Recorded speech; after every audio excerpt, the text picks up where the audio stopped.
Welcome to WTTS In Conversation, supported by Technology Recyclers.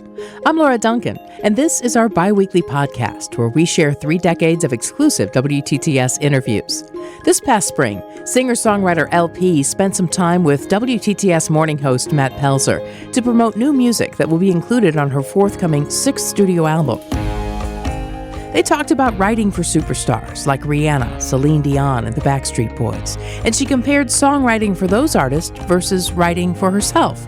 She also talked about her unique personal style and why she likes writing music on a ukulele. I think the first session I ever brought it to was like the Rihanna session, and everyone's like, it's all these like badass, and they were like, "What's that?" And I was like, "That's a ukulele." And now, WTTS In Conversation with LP. Is that LP? Yeah, it's me. How are you? Hi. What's happening? Not much. Oh, shoot. I need permission to record. He needs permission to record. What's up? I don't think that's you. I think that's me. Daggone it. I hate to make you dip out and dip back in, but... Oh, man, that's my life. All right, babies, no worries. I love you just the same. I love you just I'll the same, always LP. love you. Don't worry. Okay. Hello there. You there, boo? I'm here. Thank you so much for bearing with me on that. Hell yeah. All right. LP, Hey. thank you so much for carving out some time for us. Oh, no problem, man. It's just like time is not a thing anymore. Have you heard? Yeah, no, I've experienced it firsthand. Yeah. So I guess, for people who might just be getting to know you, you started off as a solo artist, then you got major label attention as a songwriter, and you kind of fell into songwriting for other people for a while. I guess my question on that is, knowing every song kind of unfolds in its own way and is its own moment, difficult to put into categories. I mean, does songwriting feel different when you know you're writing for other people versus when you're writing for yourself? I went through my phase of that it was different, I try to kind of, tailor my writing to different artists. And sometimes you do have to, because it's also like when I was writing this song for Rihanna, it wasn't like, I don't know, it wasn't really my, my like a track that I would normally write to. And that's great. I liked it. It took me out of the box, but I think it's the same. To me, it's like, you got to go with like universal stuff. And I just, most of the time, barring that track, but like a lot of things that get picked, they mostly get picked by other artists than they were for me, so I just now I just write. When I write with an artist, it's a lot easier. I find that I get like cuts with artists more so when I write with them, because then it's like we're all in it. And I can understand where they're coming from more, because I understand that it'd be like, it's kind of like very needle in a haystack for an artist to go hear a song that's unknown, and go, that's exactly me. It's a little bit, and so if you write a little more universal, it can help in that. Do they all need to, when even if you're writing for other people, do they all need to kind of feel like LP songs? Like you got to feel it, you got to feel yourself in it? Yeah, I got to put my LP-ness in it, my LP-ness. Yeah. I throw it in, you know what I'm saying? Yeah, it's fine. I think, I think that like more and more people want that, like if like someone likes my stuff, I have a song on Celine Dion's latest one, and she liked, some of my songs, and then she looked in my catalog that I had, of unreleased songs. I had a song that I was maybe going to put on this next record, but she liked it and took it, and like kind of that's like an aha moment, where you're like, oh, I understand why she took that song. It has a modulation in it, it's difficult to sing and all that stuff. So I think it just works to be yourself always, and just like do your thing, because then like you don't know where that'll lead, and it's like as soon as you try to, even in the the random world of songwriting, when you try to like be someone else, it doesn't work as well as when you're just yourself, and then that speaks for itself. What did you learn from that? I know you're still doing it. It's not like that was in the past.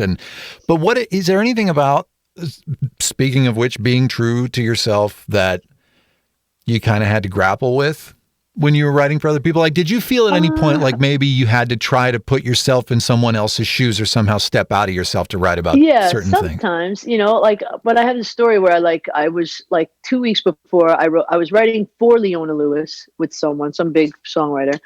And then I wrote with Leona Lewis, and it was and I remember when I wrote for her without her there, I was like, I had heard, she went through a breakup, and then I wrote this really sad, horrible, like gut wrenching song. And then, when I got with her, I wrote a song that did get on her record, which it was, still heartfelt and everything. It's called Fingerprint, I believe. But yeah, we were talking about the breakup, and I said, yeah, it must have been really hard. She's like, no, we're still friends. It's good. So I'm picturing her like kind of, just absolutely destroyed. And she's like, no, I'm fine. Yeah. So I was just like, you never know, man, what like people are going through. And that's why, I just try to draw on my own experiences and my own feelings. I just kind of, let that go like an actor, like I think like, that's what's great about life experience is that, it's the gift that never stops giving as far as like, writing and being creative, I think. Well, and the whole breakup so thing, bring it, you can feel the bad parts if you choose to, or sometimes you don't have a choice. But then you can be okay with it sometimes and to channel the performance. Yeah. And every relationship kind of facilitates the next. So you you learn things that help you in the next thing, and I think songwriting is a bit like that sometimes too. I think, I'm basically addicted to songwriting for myself or for other people, but it's nice that I got, to come back around to my own song, like singing my own songs, because now I know I've been able to, even in this next record that's coming out, or I feel like it's easier to hone when you're writing for yourself. Like I know what I want to say, and I know like how I want to say it, and I can really feel it. It's nice. When you were writing for other people, did you ever write something that you just really loved, that really felt like you, that you felt like you had to set aside? Like, I'm gonna keep that for me. Yeah, and that's when my artist career started again. Yeah. I didn't I was, because I was my first major label in 2006, and then I was in the system, Island Def Jam and then Universal for like 3 years, and then nothing ever happened. But I wrote like 140 some odd songs, and that's when I got a publishing deal because one of those songs got picked for the Backstreet Boys or something like that. So that launched me into a songwriting career. And I think after my harrowing situation. I mean, it's hard to be on a major label, have a bidding war, have everybody saying you're going to be the next or this or that. And then, then it's just like crickets, so that's difficult. And then to embark on a songwriting career went ironically because you didn't have a song that was right, and then I was like, oh, but this is great. Now I can just write songs and I love doing this. And I'm making money as a musician, as a songwriter. And I don't have to worry about like what people think I look like or whatever, it's like, whatever, So then I did that. But I think like that was almost 2 years that I did that before I started writing. I wrote a song called Into the Wild. That was just like, no one could sing that except for me. I mean, they could try. But no, you're right about that. I love Into the Wild. Sorry, everyone. I don't want you singing that song. It's not even like you can't. I don't want you to. So then, I think my managers and stuff they signed me as a writer in that period, and I'm still with them 10 years later. But they were like, no, I don't think you're done being an artist, and they were very encouraging. And then when I started writing these songs, really, I wasn't writing them for anyone. I was just like, I started playing ukulele and I was just enjoying myself again, because there's nothing like the major label system and making your passion your like kind of job to like just absolutely eke all the enjoyment out of it. So then the ukulele was so off the cuff and fun that it like opened up my heart again to like to myself and songs for myself and whistling and all that crap, and I was really like, I was kind of like discovering myself again, because I literally had no idea that I would ever get another bite at the apple as an artist, because, I'd already had 2 indie deals and 2 major label deals. And I was like, I mean, I'd never heard of anybody getting that many more. I didn't know that I was going to get 2 or 3 more major label deals and 2 more indie deals and then like tons of deals in Europe, So I think, the kind of, if you build it, they will come kind of version for me was that like, songs are currency to me. And the more you write, it's like, you can't ignore the output of like songs, like good songs. Just like, if you're like, there's another good song. Oh, there's another good song. Like, what are you going to say? Yeah. No one can come to your house and stop you from writing songs. That's my favorite part. They can drop you, they can cut your deal, they can do whatever. They can not push your album, but they can't stop you from writing songs. So I don't stop writing songs. So you mentioned Into the Wild, and I heard Into the Wild again today, and that's just such a big song with this positive vibe and this soaring chorus. And so that made me wonder, I guess not specifically about that song because it's not that old. 2016 wasn't that long ago. It made me wonder whether you have ever, because that's such a great song, if you've ever gotten hung up on trying to capture the same kind of magic that you got from one song with another song. Like, that's a really good question. I learned, I remember in Into the Wild, I was like, oh, I could just try to write that song again, because that had been the most attention I got as an artist. But, I just was like, I don't really do that. I don't know. First of all, I don't know how to freaking do it, but, it's like kind of one of those things. I think anybody, even the biggest songwriters, I feel like if they knew how to rewrite their biggest hit, they would just keep doing it, like rewrite it in a different package. And some do, but it's not a foolproof plan.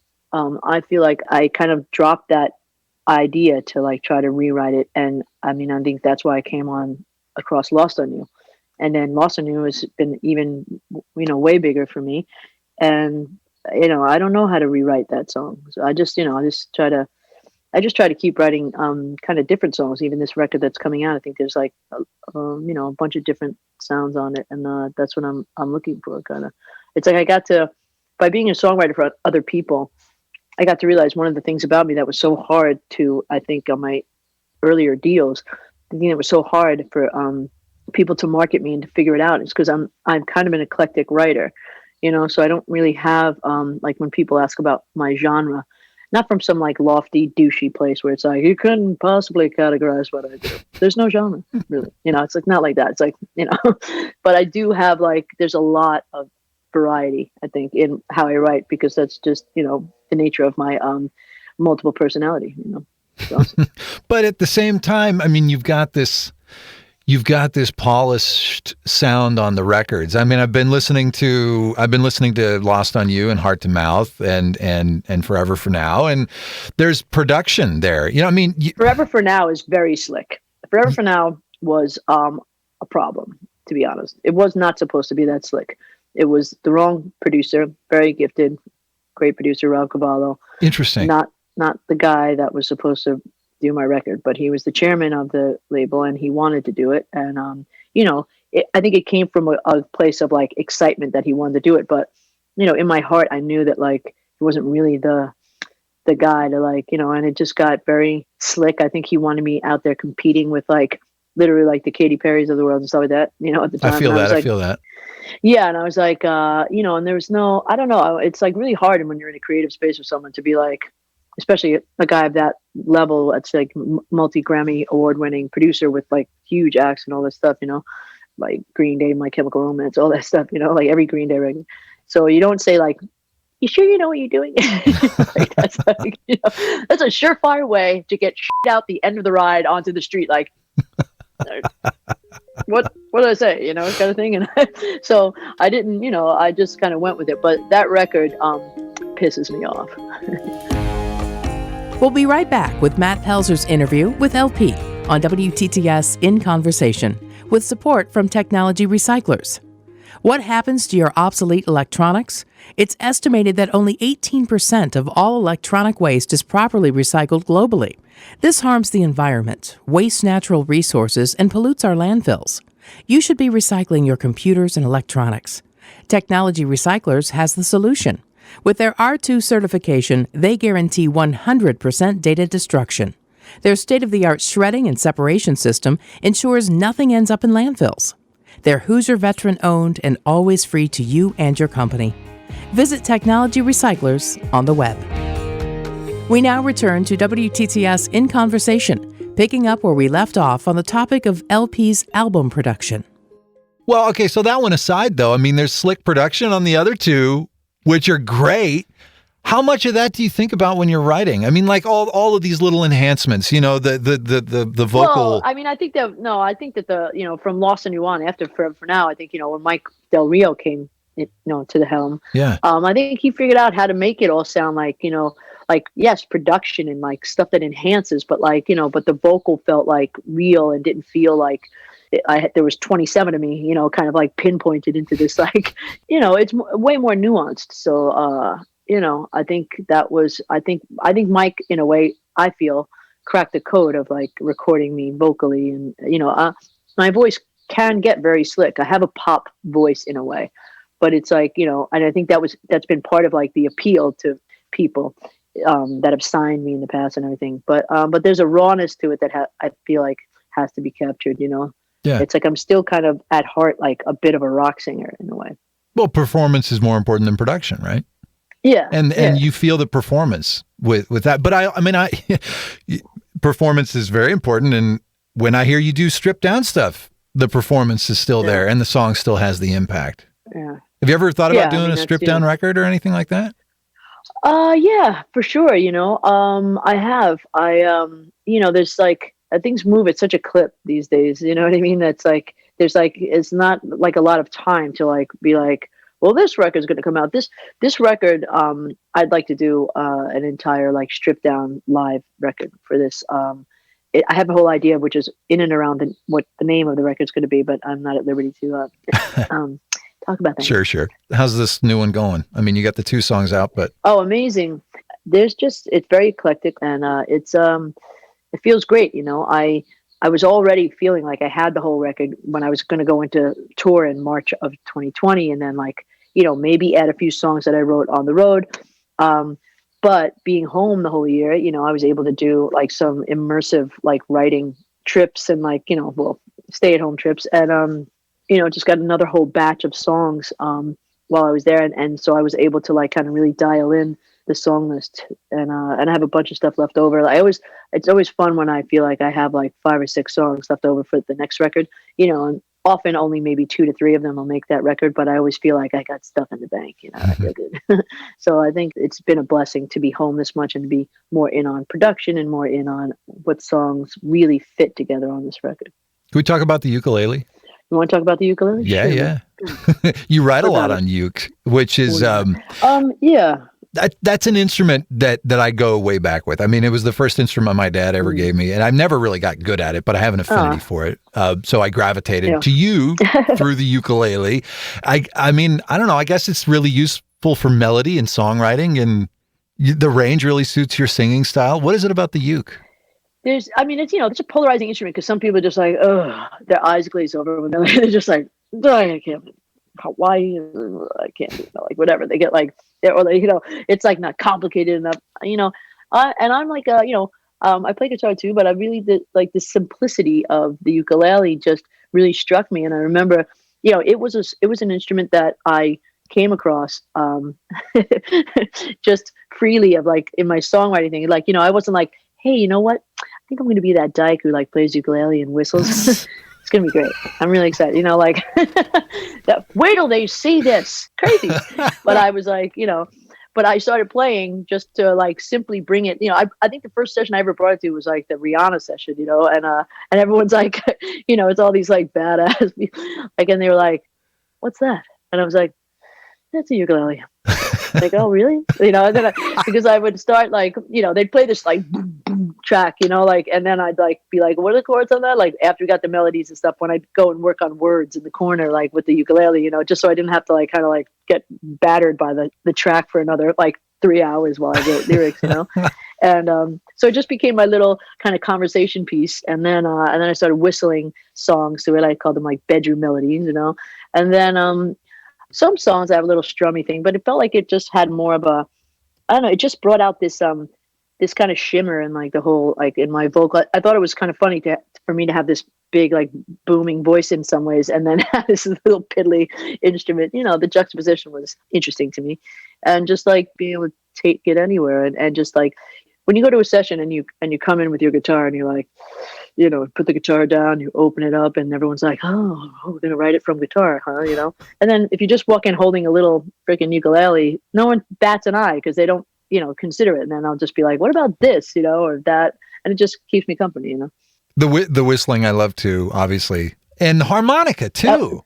Like I heard harmonica on Strange. And you'll play that live sometimes. And you're good at it. More harmonica, but yeah, I love it. Thanks, man. I mean, I'm not like my 2 heroes that I love already just everything else they do, but like when you hear Mick Jagger play the harmonica, it's mind blowing. When you like even like Robert Plant, Yeah.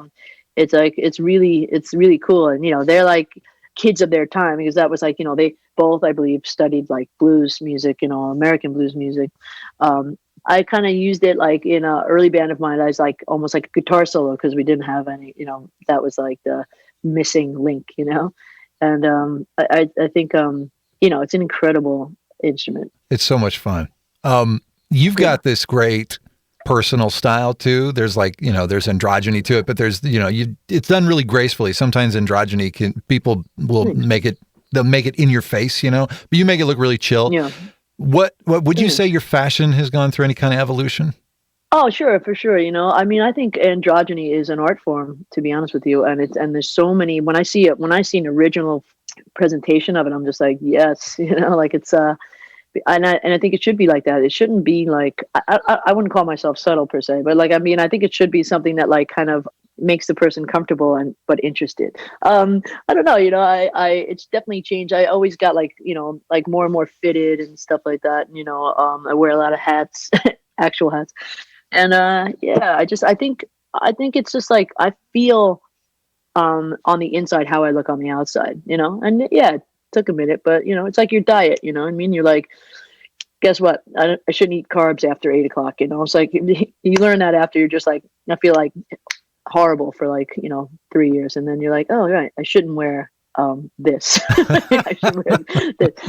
You whittle it down, you work at it. I mean, I saw a long time ago, it was like a random show. It wasn't an announced show, but it was like this David Bowie show, like and like it was like a friend of mine, very early days in New York, I think, and it was a friend of mine was opening for David Bowie in this park, and I saw him, and I was like, it was a smaller show, and I was like, I don't even remember why the hell like it was happening, but he was just simply in like a beautiful dress shirt, like tucked in with like dress pants, whatever, belt, and he just blew my mind. He kept flipping between this like beautiful man and this like elegant woman. Like it was, what the hell am I looking at? Wow.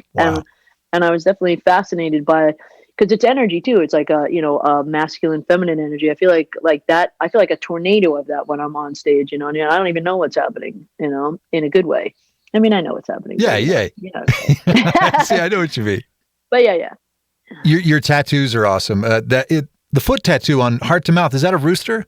It is. It's my cock.